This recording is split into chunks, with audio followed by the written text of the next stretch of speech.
Bonsoir à tous et à toutes, bienvenue dans ce 19h dont voici le sommaire. Le ministre béninois des Affaires étrangères Olusegun Ajadi Bakare a rencontré ce lundi 4 novembre 2024 à Helsinki son homologue de la République de Finlande, Elina Valtonen. Le point de leur échange dans cette édition. Entièrement dédiée au man des ancêtres, la première édition de la Grande Libation du Bénin, initiée par l'association La Grande Fraternelle du professeur David Kofi Aza, s'est déroulée ce week-end à Godomé. Le point de la cérémonie dans ce 19h. Hors de nos frontières, à moins de 24 heures de l'élection présidentielle américaine, le duel entre l'ancien président Donald Trump et la vice-présidente Kamala Harris s'annonce comme l'un des plus marquants de l'histoire politique américaine. Entre tensions internes et enjeux internationaux, les Américains se préparent à voter dans un contexte chargé de défis et d'incertitudes. Plus de précisions dans un instant.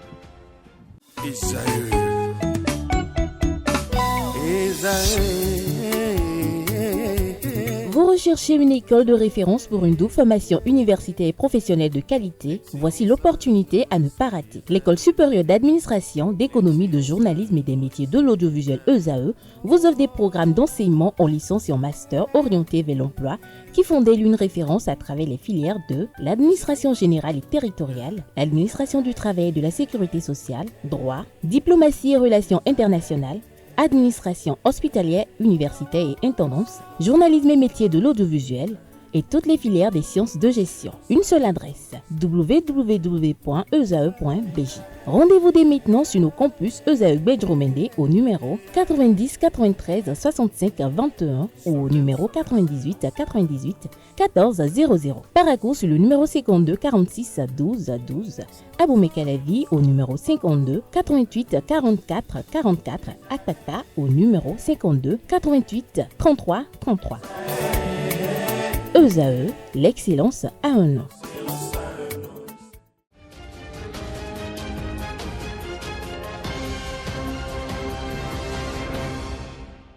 Bonsoir à tous, bienvenue dans cette édition. Si vous nous rejoignez, relations bilatérales, opportunités commerciales et des enjeux de sécurité mondiale, ce sont les points clés de la rencontre qui a eu lieu ce lundi en Finlande entre le chef de la diplomatie béninoise Olusegun Ajadi Bakare et son homologue finlandaise Elina Valtonen. En effet, les deux ministres ont également abordé des questions de sécurité mondiale et réaffirmé leur engagement commun envers un ordre international basé sur des règles. Cette discussion s'inscrit dans un contexte de renforcement des liens diplomatiques entre le Bénin et les pays nordiques avec une volonté manifeste d'explorer de nouveaux horizons de coopération. Il est à noter que le ministre de la Culture béninois Jean-Michel Abimbola se rendra en Finlande ce mardi 5 novembre 2024 pour engager des pourparlers sur la restitution d'un tabouret royal ou cataclé provenant des trésors royaux d'Abomey. Cet artefact culturel découvert en Finlande représente une part importante du patrimoine béninois et son retour est perçu comme une étape importante dans la préservation de l'histoire et de l'identité du pays. Du 5 au 10 novembre 2024, le Bénin va participer à la 7e édition de l'exposition internationale d'importation de la Chine à Shanghai. Il s'agit d'une foire internationale qui regroupe des milliers d'exposants et visiteurs provenant de tous les continents. À l'occasion de ce grand rendez-vous commercial et d'affaires qui cristallise la Chine comme un marché en pleine expansion, plusieurs produits locaux fabriqués au Bénin seront mis en valeur. La CEI, selon les services de communication du gouvernement, constitue une occasion unique pour le Bénin de se présenter comme un acteur clé dans le secteur des exportations à travers la valorisation de ses atouts incontournables, notamment l'ananas pain de sucre, les amandes de noix de cajou, ainsi que les produits à base de miel et de karité. Il est à noter que depuis son lancement en 2018, elle se présente comme une plateforme centrale pour les pays et entreprises désireux de s'implanter sur le marché chinois. Je l'annonçais au début de cette édition, la première édition de la Grande Libation du Bénin, initiée par l'association La Grande Fraternelle du professeur David Kofi Aza, a réuni sur le terrain de sport de Rouedono à Godomé les fils et filles du Bénin. Une libation collective pour les mânes de nos ancêtres qui s'est tenue ce 2 novembre 2024. Le reportage avec Kanté Amoussou.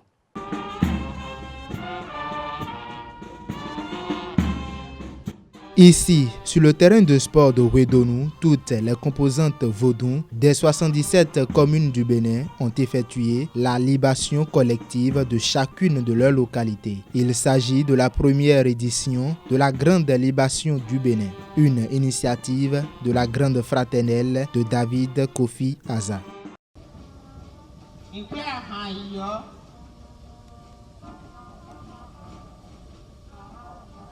La grande libation du Bénin offre également l'occasion d'honorer les anciens présidents défunts, les soldats morts au combat et les mânes de nos ancêtres. Justin Tometi Aomadegbe,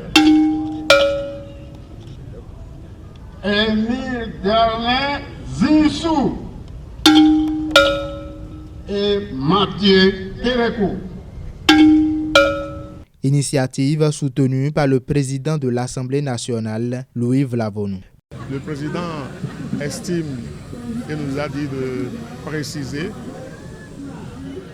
que les cultes aux morts, les libations, c'était les tout premiers rapports que nous, Béninois, avions avec nos esprits, avec nos ascendants, avec nos parents qui nous ont précédés dans l'au-delà. Et il estime que c'est à bon droit que cet événement soit initié sur le plan national et se dit disponible à l'accompagner tel que faire se peut.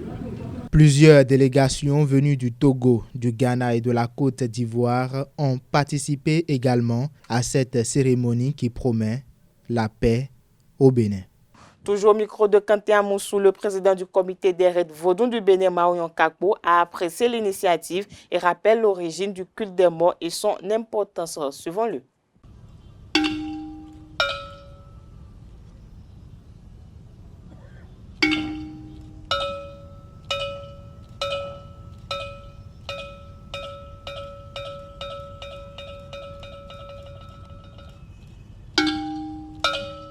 Je pense que c'est une bonne initiative prise par les organisateurs parce que la mémoire des ancêtres est la mémoire fondamentale. Le culte des ancêtres chez nous et au-delà de chez nous, dans l'humanité, le culte des ancêtres est la première religion des humains. Parce que lorsque l'humain a pris conscience de lui, a pris conscience de son existence, il a découvert il partage son existence avec certains des leurs. Dans ces conditions, lorsque certains humains transitent, c'est-à-dire passent de l'autre côté, ceux qui sont restés ici, sur le plan normal ici, se disent que les autres ne sont pas partis. Par conséquent, ils ont trouvé les moyens pour pouvoir les honorer.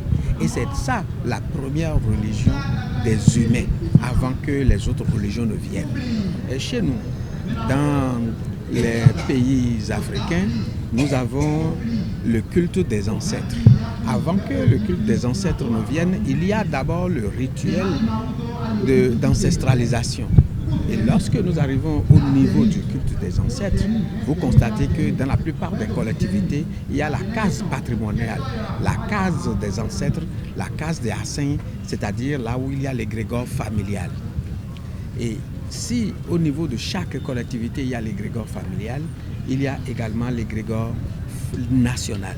Et c'est cet égrégore national qui est sollicité ici pour que l'esprit de ceux-là qui ne sont plus, mais qui vivent toujours avec nous, que cet esprit-là puisse nous conduire dans la prospérité, dans la fraîcheur, dans la paix. Et c'est cette paix-là que les organisateurs de cette cérémonie sont en train de solliciter sur le pays. Quelques personnalités et dignitaires présents à cette cérémonie nous livrent leurs impressions des propos recueillis par notre reporter Kanté Amoussou.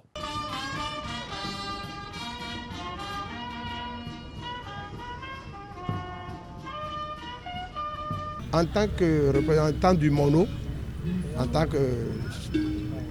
qu'infirmant du Bénin, je soutiens mon jeune frère en fait. Je soutiens l'initiative. C'est une initiative louable, une initiative de paix, une initiative d'harmonie, une initiative enfin de cohésion et de convivialité, surtout de solidarité.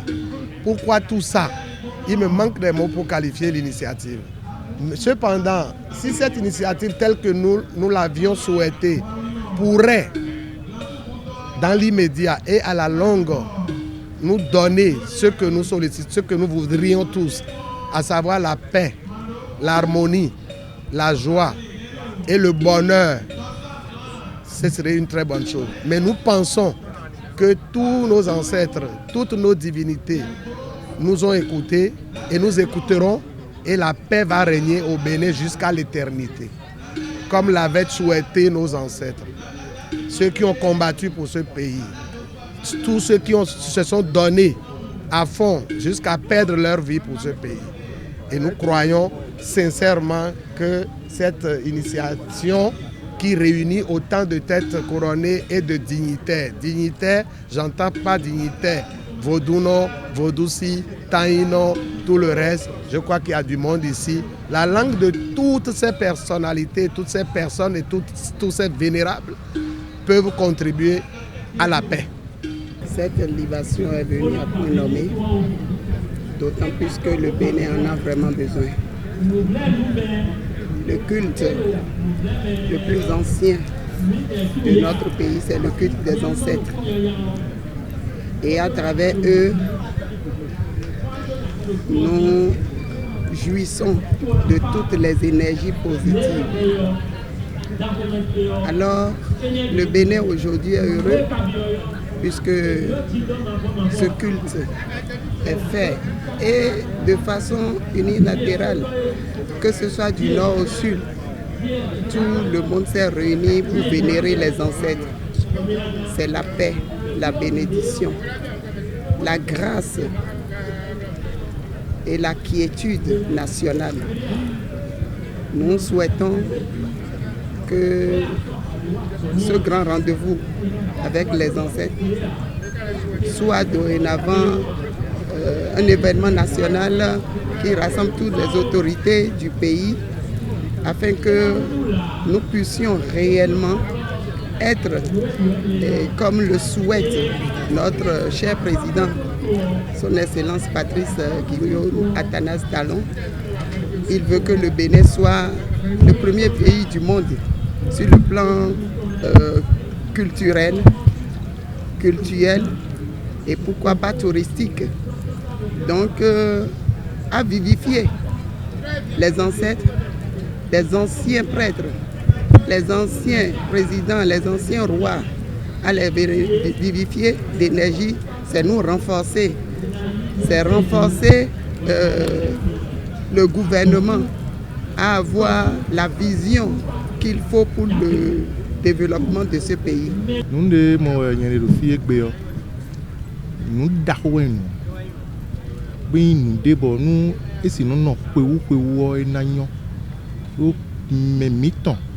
no to me fi bo wazoro to lo me bu maso ado fi egbele a no ilo ido kwito bo kwito le basina we de sanzandi me de flin kuto bo basini on kuto no flin me ni on to dagbeji me na du kuto me ni on dagbe no mo donc nous de egbe mi ton wa fi sanzandi on ni dagbe we bo mi an to gbe nu David Kofi Azar ta tonje lo ena tieni et qu'on s'en a connu pour ni lo des yo ni mon quand on s'en a rendu à tomber point FIFA na yeton mais les délais bi mais to re bi o dagbe na inu ye mi an to gbe nu to ga mi ton lo azo lo des bo vodun na inu kon jenwe si azo lo mi me vodun no le mi me huno le mi me to khosule mi wedo le ton na wa du we so nous lo ndagbe bon et ma do venao mais wa fi egbele bi Élysée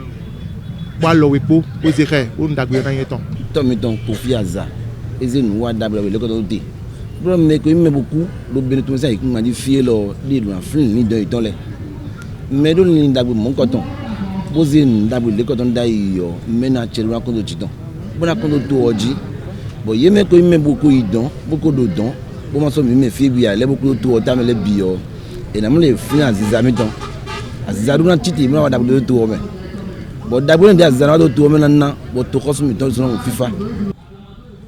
L'initiative qu'a organisé le professeur Azar, c'est une initiative noble et nous devons l'encourager à continuer.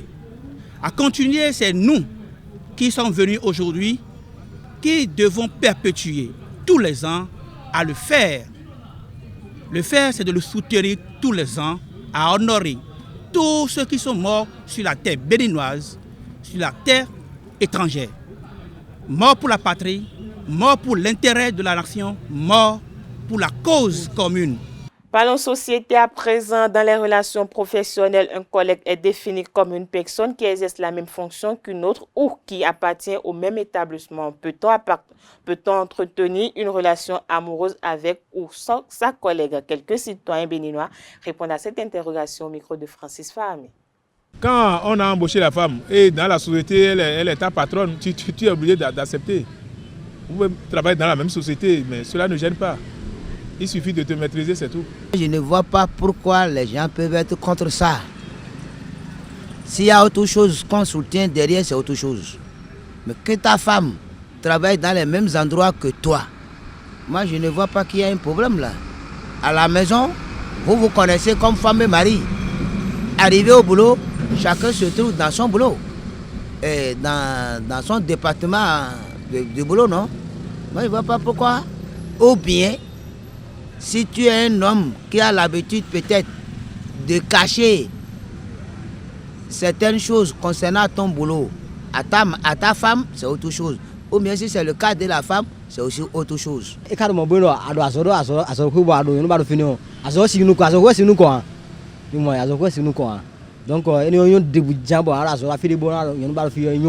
Il suffit de te maîtriser et d'être d'accord avec. Même si la femme gagne plus que toi, cela ne veut pas dire qu'elle va commencer par t'embêter.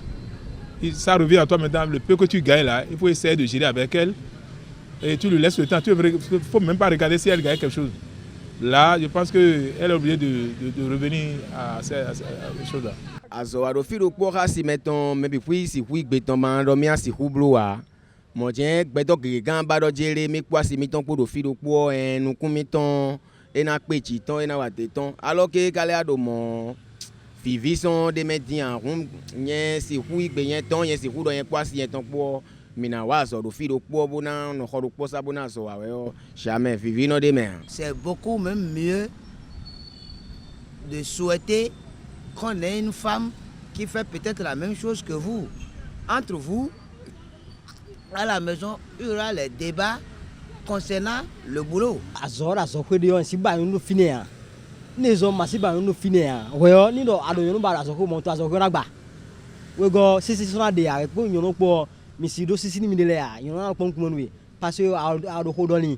Cette édition se poursuit de nos frontières en Turquie. 3 maires issus du Parti de l'égalité des peuples et de la démocratie, le principal parti de gauche pro-Kurde, ont été démis de leurs fonctions ce lundi, accusés de terrorisme par les autorités et d'appartenir au Parti des travailleurs du Kurdistan, le PKK. Ces mesures contre les maires pro-Kurdes interviennent au moment où le pouvoir semblait vouloir relancer des efforts de paix. Le climat pourtant semblait différent cette fois-ci. La Turquie débat depuis un mois d'un processus de paix visant à mettre fin au conflit avec le PKK, groupe armé classé terroriste, qui a revendiqué un attentat meurtrier à Ankara il y a 2 semaines. Le pouvoir avait désigné comme interlocuteur le parti pro-Kurde légal, le Parti de l'égalité des peuples et de la démocratie, dont Ahmet Türk, connu comme un homme de dialogue, est une figure incontournable.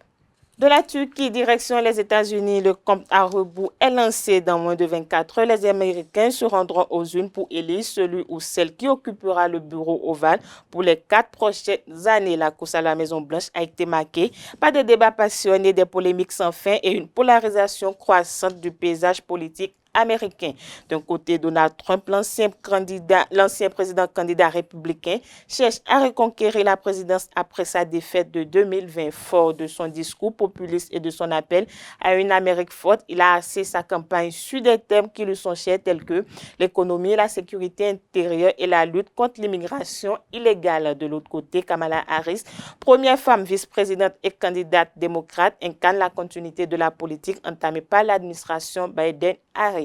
Cette figure de proue de la lutte pour les droits civiques et l'amélioration du système judiciaire mise sur des valeurs progressistes et un programme orienté vers la justice sociale, l'égalité raciale et la transition écologique. La polarisation est particulièrement forte dans les États clés où chaque vote pourrait basculer l'élection. Sport dans cette édition pour boucler 6e journée de la Ligue professionnelle du Bénin saison 2024-2025. Toutes les équipes engagées, à l'exception de quelques matchs reportés, ont défendu leur couleur le week-end écoulé dans la zone sud comme dans la zone nord. Voici le résumé des rencontres et quelques affiches à venir. Le point avec Djessougo Benou. Sixième journée de la Ligue professionnelle du Bénin, saison 2024-2025, le condensé de toutes les rencontres qui ont lieu ce week-end. Dans la poule B, AS Police FC a remporté une victoire solide contre Avranco Omnisport avec un score final de 3-1. Les buts ont été marqués à la 35e minute par AS Police, à la 45e minute par Avranco Omnisport pour l'égalisation, puis à la 64e et à la 90e minute par AS Police. Les hommes de la vallée décrochent leur première victoire dans la Ligue professionnelle face aux requins de l'Atlantique. Asvo s'est imposé sur le score de 2-0. Les locaux ont très tôt affiché leur intention dans la rencontre. Pas de round d'observation pour les requins qui se font pêcher dès la 4e minute du match sur une frappe de Junior Olugbade.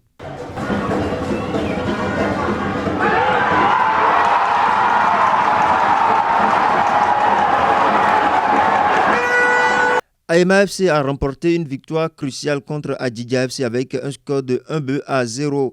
Une performance décisive qui permet à Aema FC de repartir avec les 3 points. La GSO remporte une victoire 1-0 quant à elle contre la Sobemap lors de la rencontre. Malgré une prestation solide, la Sobemap a été piégée par un but de la GSO marqué à la 29e minute. La GSO a su capitaliser sur son jeu très fin et serein pour repartir avec les points de la partie. Les Cavaliers ont affronté l'AS Tonnerre et ont remporté la victoire sur un score étriqué de 1-0. C'est Kpara Faezou, surnommé Eto, qui a inscrit l'unique but de la rencontre à la 13e minute. Grâce à cette réalisation, les guerriers de la cité impériale ont empoché les 3 précieux points du match. Buffle FC de Borgou a battu ce samedi Real Sport de Savès sur un score de 1-0 sur la pelouse du stade Omnisport de Ouest. Une deuxième victoire consécutive pour les hommes de Parakou qui ont connu un début difficile en championnat cette année. Le match entre Dynamo d'Abomey et Abeille FC s'est terminé sur un score de 2-1 en faveur de Dynamo. Le premier but a été marqué par Dynamo d'Abomey à la 72e minute. Le deuxième but à la 77e minute de la rencontre. Et le numéro 25 d'Abeille a réduit le score à la 91e minute. De leur côté, Panthère FC a eu une victoire serrée contre Rodio FC avec un score final de 2-1. Malgré la lutte acharnée de Rodio FC, Panthère FC a réussi à prendre l'avantage et à sécuriser les 3 points de la rencontre. Une performance solide de l'équipe qui leur permet de continuer sur leur lancée dans la compétition.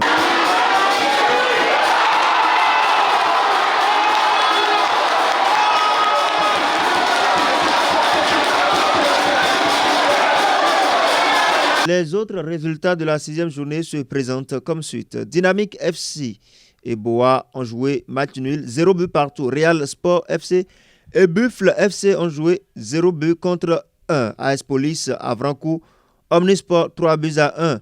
Diak et AS Cotonou ont fait un match de 1-0. USS Kraké a joué nul face au JSP. Dynamo de Parakou a joué 0 but contre 1 face à Dadje. Espoir de Savalo et Damissa 2-0 contre Damissa. Donc Aziza FC et Sitatunga FC 3-1. Dragon FC et Étoile Filante 0 but partout.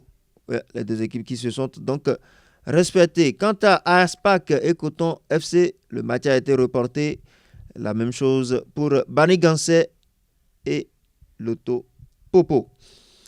À venir prochainement, Aima et Jack FC, Coton et Asvo, AS Cotonou et USS Kraké, Avranco, Omnisport et Aziza.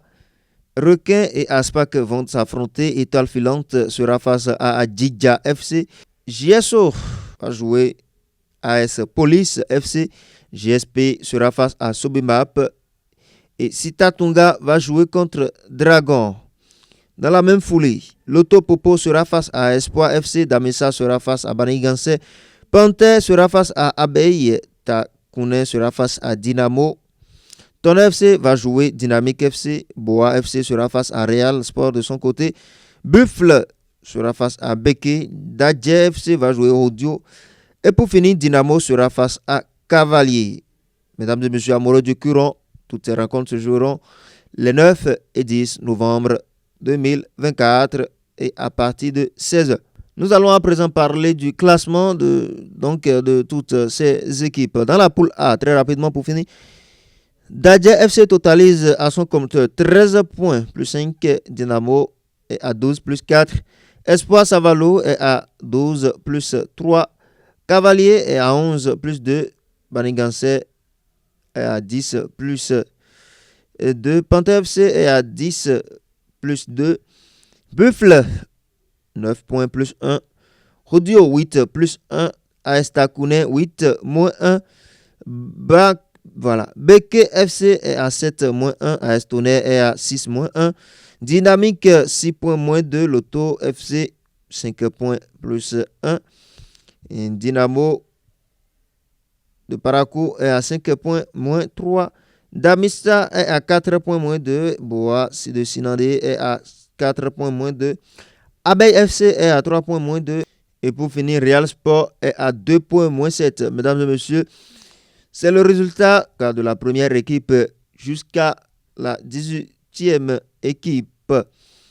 Dans la poule B, à présent, pour finir, amoureux du Curon, nous avons AS Sobemap qui, malgré sa défaite ce week-end, est à 13 points, plus 5 et qui donc est à la tête de cette poule B. Nous avons Dragon qui suit très rapidement avec 12 points, plus 3. USS Kraké est à 11 points, plus 5. AS Police totalise 11 plus 2 à son compteur. JS Pobet totalise 10 points plus 3 à son compteur. Ayemba FC totalise également 10 points plus 2. JS de Ouida 10 points plus 0. AS Cotonou est à 7 points plus 1. Aziza est à 7 points plus 1 également. Avranco Omnisport totalise 7 points moins 2. JA de Ketou. La jeunesse athlétique de Ketou totalise 7 points moins 4. Coton FC totalise 6 points plus 2. Asvo est à 6 plus 0. Sitatunga totalise 6 points, moins 4. Requin qui totalise 5 points, moins 4. Étoile filante, 5 points, moins 4 également. Et Adjidja, avant-dernier au compteur, 4 points, moins 4. Et pour boucler la boucle, c'est Aspac qui totalise à son compteur 3 points, moins 2. Mesdames et messieurs amoureux du courant, on prend le rendez-vous pour suivre toutes ces rencontres qui auront lieu le week-end prochain, c'est-à-dire du 9 au 10. Nous serons samedi et dimanche. C'est tout donc pour ce point de l'actualité sportive en ce qui concerne la Ligue professionnelle du Bénin, saison 2024-2025. Parlons trophée JP Espoir à présent. On en sait un peu plus sur les lauréats des trophées JP Sport édition 2024. Le comité d'organisation a dévoilé ce dimanche 3 novembre 2024 la shortlist des 3 nominés encore en course pour cette distinction. René José Sagbo, son président, nous donne plus de précisions. Il est au micro de Lario Setondé à Diagbeno.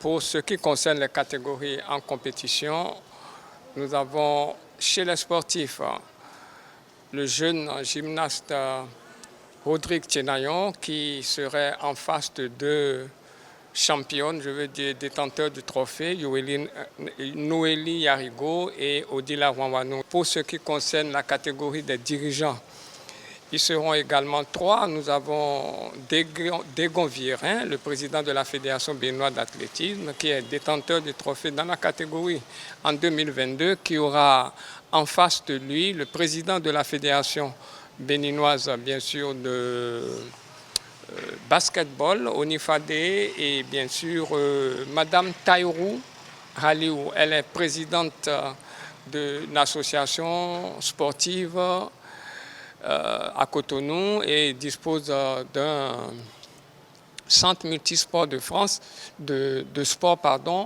Happy Universe Shine. Dans la catégorie des techniciens, ils seront 3. Nous avons M. Martinien Aditi. Martinien Aditi, il est l'entraîneur national de karaté et il aura à ses côtés Innocent Yaka, qui est le directeur technique national de la Fédération béninoise de gymnastique, et enfin l'entraîneur de l'équipe féminine de football à Unovi Football Club, Kifouli Toibat. Au niveau de la presse sportive, à tout seigneur, tout honneur, c'est notre profession, nous en aurons 3. Nous avons Abdul Fattah Sani du journal La Nation, c'est le journal de service public qui aura à ses côtés Ayadi Patrick et les journalistes à l'ORTB Candy. Et enfin, nous aurons en troisième position Hilary Christelle Tolo Padonou. Elle est correspondante de BBC Sport au Bénin et photoreporter actuellement. Ça, c'est dans les 4 catégories en compétition. Pour la catégorie hors compétition, nous avons la catégorie de la personnalité en or. Je veux parler de la meilleure personnalité sportive de l'année 2024. Voilà. Ils seront également 3. Nous avons le président de la Fédération béninoise de mini-foot, Germain Sourou-Mavoye-Hubert, le président maire, qui sera à ses côtés, M. Adjibade Fawaz. Adjibade Fawaz, c'est le patron promoteur de l'agence de communication sportive Global Sport Management. Et enfin, il aura comme 3e membre, nous avons le président de la Fédération béninoise de cyclisme, M. Romuald Razmin. Nous avons fait une compilation pour voir de manière brute, je vais dire, ceux qui sont largement en avance. Quand on dit largement en avance, c'est ceux qui ne peuvent jamais se faire rattraper. Donc il a ce trio qui est forcément en avance et nous allons continuer le travail afin d'avoir la compilation définitive. Ça va nous prendre 3-4 jours avec le service technique. Nous allons dévoiler le 17 novembre prochain la liste des 5 lauréats qui iront recevoir leur trophée dans la première quinzaine de décembre pour ce qui concerne l'édition 2024 des trophées JP Sport. Voilà, c'est ainsi que prend fin cette édition. Merci de l'avoir suivi. Agréable soirée à tout un chacun.